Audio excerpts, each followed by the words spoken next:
বিষ খেয়ে আত্মঘাতী হওয়ার চেষ্টা করা ব্যক্তির রায়গঞ্জ মেডিকেল কলেজে চিকিৎসাধীন অবস্থায় মৃত্যু। এমন অভিযোগে চাঞ্চল্য রায়গঞ্জের মধুপুরে। মঙ্গলবার পুলিশ দেহ ময়নাতদন্তের জন্য রায়গঞ্জ মেডিকেল কলেজের মর্গে পাঠায়। মৃতের পরিবারেরা জানান, মৃত ব্যক্তির নাম নিমাই বর্মন, বয়স আনুমানিক 44 বছর, বাড়ি রায়গঞ্জের মধুপুরে। পরিবারের দাবি, সোমবার রাতে বিষ খায় সে। তাকে উদ্ধার করে রায়গঞ্জ মেডিকেল কলেজে ভর্তি করা হয়। সেখানে চিকিৎসাধীন অবস্থায় এদিন সকালে তার মৃত্যু হয়। কিন্তু কেন সেভাবে আত্মঘাতী হয়েছে তা বুঝে উঠতে পারছে না পরিবার, এমনটাই তাদের দাবি। এদিন এ বিষয়ে মৃতের দাদা জিতেন বর্মন বলেন।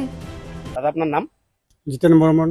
আচ্ছা, এই যে মর্গে এসেছেন, কে মারা গেছে আপনার? আমার ভাই কি নাম ওনার?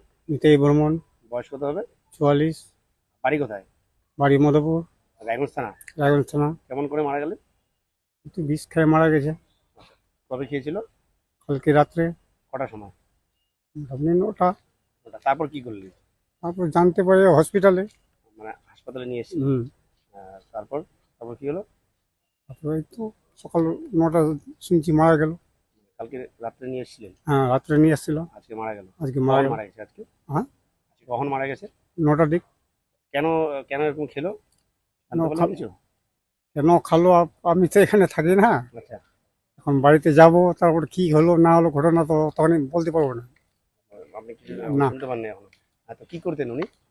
উনি গৃহস্থির কাজ, খেতে বাড়ি। কাজ করতেন? বাড়িতে ওনার কে কে আছে? মা আর ওই মানে মা আর ছেলে। বিয়ে শাদী করেনি? বিয়ে করেছে, বউ নাই এখানে, শিলিগুড়িতে অন্য জায়গায় থাকে? অন্য জায়গায় থাকে। এখন তাহলে পোস্টমর্টম হবে? হ্যাঁ।